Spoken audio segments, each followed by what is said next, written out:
पौधर international school में हिंदू आदिवासी बच्चों के साथ भेदभाव का मामला आदिवासी विकास विभाग अपर आयुक्त रविंद्र ठाकरे तक पहुंचा।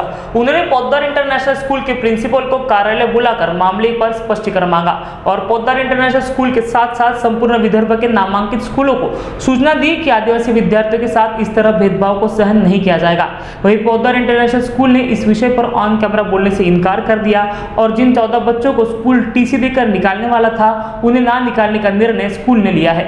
नागपुर के पौधर इंटरनेशनल स्कूल ने 14 आदिवासी बच्चों को पढ़ाई करने में कमजोर है ऐसा बताकर स्कूल से निकालने का पत्र आदिवासी विभाग को दिया था। वहीं इस स्कूल में हिंदू आदिवासी बच्चों को एटीसी कहकर बुलाया जाता था और उन बच्चों के साथ भेदभाव कर उन्हें नीचा दिखाया जाता था। ये मामला जब महाराष्ट्र टीवी 24 ने उठाया उसके बाद आदिवासी विकास विभाग के अपर आयुक्त रविंद्र ठाकरे ने इस विषय का संज्ञान लिया और पौधर इंटरनेशनल स्कूल से इस संपूर्ण विषय पर स्पष्टीकरण मांगा। वहीं उन्होंने विदर्भ के सभी नामांकित स्कूलों में जहां आदिवासी बच्चे पढ़ रहे हैं उन स्कूलों के प्रिंसिपलों से वीडियो कॉन्फ्रेंसिंग से चर्चा की और ऐसा भेदभाव बच्चों के साथ ना करने की हिदायत दी। वहीं इस विषय पर पौधर इंटरनेशनल स्कूल के प्रिंसिपल से जब हमने ऑन कैमरा बात करने को पूछा तो उन्होंने मना कर दिया। उन्होंने कहा कि बच्चों को निकालने की कोई प्रक्रिया नहीं हुई है, किसी बच्चों को निकालने को नहीं कहा गया है। लेकिन जब हमने बच्चों के माताओं से बात की तो उन्होंने साफ कह दिया कि प्रिंसिपल मैडम झूठ बोल रही है, बच्चे फेल हो गए हैं इसलिए उन्हें निकाला जाएगा, ऐसा बच्चों के अभिभावकों को बताया गया। तुम्हारा बच्चा पढ़ाई नहीं करता है तो टीसी लेके जाना करके बोला था। टीसी निकालने के लिए बहुत बात हुई थी। हाँ, टीसी लेके। मैडम से क्या बात हुई? पूरी बात क्या हुई? प्रिंसिपल ने सिर्फ इतना बोला था कि बच्चा पढ़ाई नहीं करता है तो टीसी लेके जाओ करके। वो तो बोले थे कि हमने ताकीद दिए थे कोई टीसी की बात। हमको डायरेक्ट बोला था टीसी लेके जाने के लिए। कारण क्या पता है? पढ़ाई नहीं करता। हाँ, पढ़ाई नहीं करता है करके, बस इतना ही बोला था। टीसी देने के रिजल्ट के दिन में वो बोल रही थी कि हम डायरेक्ट टीसी देंगे, अभी स्कूल में नहीं रखेंगे बोले थे। नहीं रखेंगे? नहीं। अभी तो बोले कि ऐसी बात नहीं हुई है। मैडम ने कहा, प्रिंसिपल मैडम ने, कि ऐसा कुछ हुआ ही नहीं था। ऐसा क्यों नहीं हुआ है? क्या बातचीत हुई थी? बातचीत नहीं, हम तो गए, हम लेट गए, हम बस से जाते हैं, अम्बाजोरी से बस से जाते हैं, वहाँ पे पैदल जाते हैं, हमको तो बैठने भी नहीं दिया और प्रिंसिपल ने डायरेक्ट बोल दिया कि आपके बच्चे 3 विषय में फेल हो गए, हम आपके बच्चों को नहीं रखेंगे 9 में। टीसी देने की बात हुई थी और टीसी की भी बात हो गई थी। हाँ, टीसी। तो प्रिंसिपल मैडम कह रहे कि ऐसे कोई बात हुई नहीं है, झूठ बोल रही है। वो प्रिंसिपल मैडम बदलती है, हमको बोलती है, अभी वो इनके सामने तो बोलेंगी ना वैसे ही। और आपके सामने आपको बोला गया? हाँ, हमको बोला है ना कि बच्चों को टीसी चाहिए। हाँ, आप अकेले हो कि बाकी लोगों को बोला? बाकी को भी सब पेरेंट्स थे, हम लेट गए थे ना। बाकी भी थे, पेपर सबको पेपर दिखा है, पूरे पेपर दिखा है। हमारे बच्चों को 3 विषय में फेल हुए थे तो 3 पेपर दिखाने चाहिए थे ना, एक ही दिखा है, जो जिसमें वीक है वो ही पेपर दिखा है। हाँ, बोले कि आप टीसी निकाल दीजिए। हाँ, टीसी निकालने की बात की थी। हाँ, टीसी निकालने की। आज माननीय एटीसी माननीय रविंद्र जी ठाकरे सर, इनके साथ में स्कूल प्रशासन, पालक वर्ग और संगठन के सदस्यों की एक बैठक हुई जिसमें जो विषय जो बच्चों को 14 बच्चों को टीसी देके निकालने का था और उनको जो एटीसी नाम से संबोधन जो करने का प्रकार था उस बारे में विस्तृत चर्चा हुई और स्कूल प्रशासन अभी वो पूरे 14 बच्चों को उनको कंटिन्यू एजुकेशन 10वीं में देने का उन्होंने एक राइटिंग में आज कार्यालय को लिख के दिया है। उसी प्रकार जो कोई टीचर्स या उनके तरफ से यदि वो बच्चों को एटीसी ऐसा या फिर ऐसे नाम से यदि पुकारा जाता है तो उनके ऊपर में कार्यवाही की उन्होंने गवाही दी है। और उसी के साथ साथ आज जो नामांकित स्कूल जितने भी है विदर्भ में उनकी ऑनलाइन बैठक भी इसी परिसर में कार्यालय में आज ली गई, जिसमें माननीय श्री ठाकरे सर इन्होंने सभी को निर्देश दिए कि आदिवासी समूह का बच्चा ये जहाँ भी पढ़ता है तो उसे बिल्कुल कोई भी भेदभाव की उनको ट्रीटमेंट न दी जाए, उनको अच्छी तरह से एजुकेशन दिया जाए और यदि ऐसी तकरार आती है तो तुरंत वो सब स्कूल पे एक दंडात्मक कार्रवाई वो करेंगे, ऐसा इस मीटिंग में फैसला हुआ। मामले के गरमाने के बाद स्कूल प्रशासन ने 14 बच्चों को जिन्हें फेल बताया गया है उन्हें प्रमोशन देकर उन पर विशेष ध्यान देकर उनके प्रोग्रेस के लिए स्कूल काम करेगा, ऐसा आश्वासन प्रिंसिपल मैडम ने दिया है। वहीं एटीसी कहने के विषय पर भी उन्होंने जांच कर कार्रवाई करने के आदेश दिए हैं। जेव्हा प्रकल्प अधिकारी या नात्याने माझ्या समक्ष आदरणीय श्रीराम साहेब जे आदिवासी विकास परिषदेचे पदाधिकारी यांनी माझ्या समक्ष ही बाब निदर्शनास आणून दिली की पोद्दार या शाळेमध्ये अशा प्रकारचं एक डिस्क्रिमिनेशन होत आहे, एक भेदाभेद होत आहे, तेव्हा आणि त्या अगोदर त्या शाळेने मला एक नोटीस दिली होती की हे 14 विद्यार्थी अप्रगत आहेत आणि या 14 विद्यार्थ्यांना आम्ही आता शाळेतून काढणार. तेव्हा लगेच त्यांच्या नोटीसच्या आधारावर मी त्यांना एक खुलासा पत्र दिलं आणि त्या खुलासा पत्रामध्ये मी असं निवेदन केलं की हे विद्यार्थी जर तुमच्याकडे 15-16 पासून आहेत आणि RT राईट टू एज्युकेशन असं म्हणतो की ज्या वर्गात विद्यार्थी शिकत असला त्या वर्गातल्या सर्व क्षमता त्या विद्यार्थ्यांना यावयाच पाहिजे. त्या विद्यार्थ्यांना जे पाठ्यपुस्तकातील जे घटक आहेत ते यावयाच पाहिजे, तेव्हाच तो विद्यार्थी पुढच्या वर्गात. असा सरळ अर्थ नाही की त्यांना तुम्ही प्रमोशन द्या, त्यांना नापास करू नका, त्यांना मागच्या वर्गात ठेवू नका, परंतु त्यासोबतच त्यामध्ये त्या वर्गाच्या ज्या विविध क्षमता आहेत, ज्या पाठ्यपुस्तकाच्या आधारित जे काही प्रश्न उत्तर आहेत ते त्या विद्यार्थ्यांना आले पाहिजे आणि ते करून घेण्याची जबाबदारी संबंधित शाळेची आहे.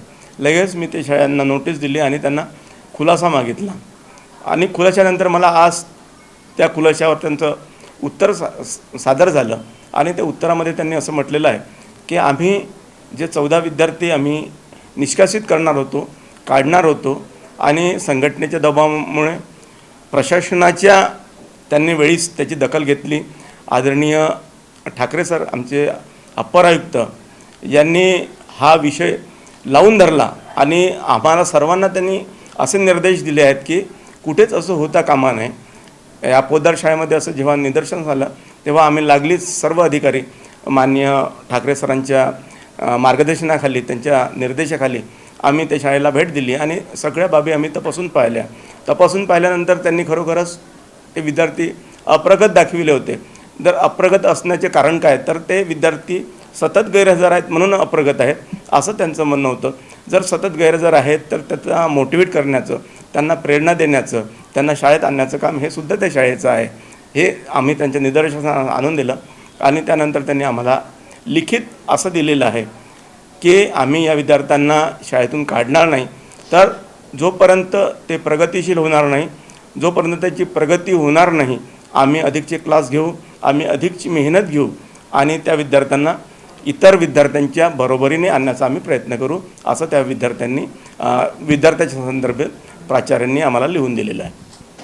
मी जेव्हा त्या शाळेमध्ये गेलो, कारण की काय होतं आहे की एका भेटीमध्ये सर्वच बाबी निदर्शनास येतील अशातला भाग नाही आहे. तर मी जेव्हा त्या शाळेमध्ये गेलो, यावर्षी त्यांना 9व्या वर्गाला NCC मिळालेलं आहे, कॅडर मिळालेलं आहे. NCC कॅडरमध्ये 25 विद्यार्थी त्यांना सिलेक्ट करायचे होते आणि प्राचार्याला एक मुभा होती की ते कुठलेही विद्यार्थी NCCमध्ये सिलेक्ट करू शकतात, ते त्यांचं स्वातंत्र्य होतं. माझ्या असं निदर्शन झालं की जे काही प्राचार्यांना जी मुभा होती, जे त्यांचं स्वातंत्र्य होतं, त्यांच्या स्वातंत्र्याचा त्यांनी पूर्ण उपयोग करून जेव्हा याला एक आपल्या संघटनेचा एक दबावही म्हणता येईल, आपल्या संघटने आपण जे डोळसपणे आपण या पालकांच्या, या विद्यार्थ्यांच्या पाठीमागे उभं राहिलो आणि त्याचाही एक परिणाम म्हणता येईल की त्यांनी 25 विद्यार्थ्यापैकी आपले 15 आदिवासी विद्यार्थी, ट्रायबल विद्यार्थी त्यांनी त्या NCC कॅडरमध्ये समाविष्ट करून घेतलेले आहेत. जवळपास आपले विद्यार्थी त्या शाळेमध्ये 1/4 विद्यार्थी आपले आहेत, ट्रायबलचे विद्यार्थी आहेत. ATC असं संबोधलं जातं, हे निश्चित खरं आहे, परंतु ATC संबोधण्यामागे आपलं खच्चीकरण करावं, आपलं काहीतरी वेगळं हे दाखवावं असं अशातला भाग नाही. तर आपले जे विद्यार्थी आहेत, म्हणजे आपले विद्यार्थी त्याला एक वेगळं विधान द्यावं म्हणून ATC या नावानं ते हे करतात आहे. त्यांचा वेगळा दृष्टिकोनही असू शकेल, ते सुद्धा माननीय श्रीराम साहेब आणि माननीय ठाकरे साहेब यांनी या आजच्या सभेमध्ये सविस्तर समजावून सांगितलं की तुम्हाला असं करता येणार नाही, तुम्हाला ATC म्हणून असं त्या विद्यार्थ्यांना संबोधता येणार नाही.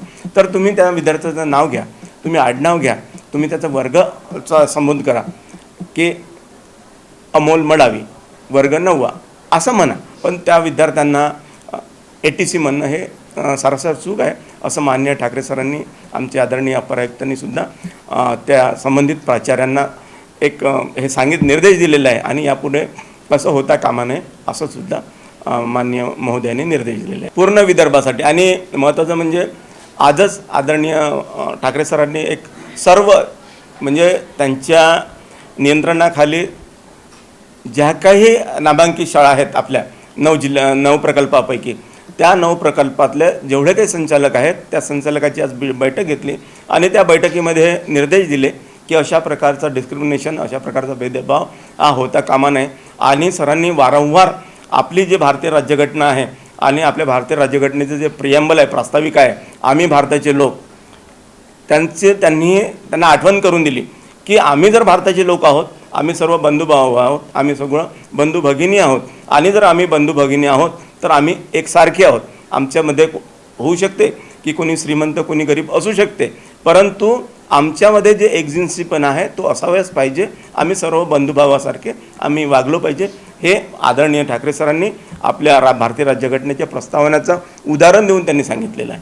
हम ये आशा करते हैं कि स्कूल में बच्चों से भेदभाव ना हो और समाज के गरीब तबके के लोगों को भी अपने बच्चों को अच्छे स्कूल में पढ़ने का मौका मिले जो सरकारी योजना के कारण मिल भी रहा है, लेकिन ये मौका उन्हें एहसान है ऐसा ना जताया जाए.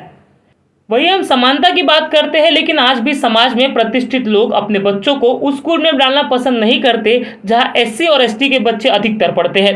आप इसे मानो या ना मानो हम हमारे बच्चों को भेदभाव करना घर से ही सिखाते हैं. हिंदू आदिवासी बच्चों को मौका देने की ज़रूरत है. हजारों साल से हमने ही तो उन्हें मुख्य प्रवाह से अलग रखा था. हमने तो उन्हें अपने शहर में भी जगह नहीं दी, लेकिन जब उन्हें मुख्य प्रवाह में आने का मौका मिल रहा है तब अपने बच्चों में ऊंच नीच गरीब अमीर जैसे भेदभाव को मत पनपने दे. क्योंकि सिर्फ जन्म से ही कोई श्रेष्ठ नहीं होता बल्कि उनके कर्म उन्हें श्रेष्ठ बनाते हैं. कर्म के कारण ही तो मुस्लिम समाज में जन्मे APJ अब्दुल कलाम देश के राष्ट्रपति बने. कर्म के कारण ही तो दलित समाज में जन्मे डॉक्टर बाबा साहब आम्बेडकर ने देश का संविधान लिखा. कर्म के कारण ही तो वर्तमान के प्रधानमंत्री नरेंद्र मोदी चाय बेचकर देश के प्रधानमंत्री बने. और ऐसे कई सारे उदाहरण हैं जो अपने कर्म के कारण अच्छे अच्छे पदों पर गए हैं. इसलिए आप किस जाति धर्म में पैदा हुए हैं इस पर आपका श्रेष्ठ होना नहीं टिका होता है बल्कि आपके कर्तव्य पर आपकी श्रेष्ठता बनी होती है. इसलिए हम ये उम्मीद करते हैं कि आदिवासी बच्चों के साथ महज वो आदिवासी है इसलिए भेदभाव नहीं होना चाहिए. महाराष्ट्र TV 24 के रमित वांद्रे की रिपोर्ट.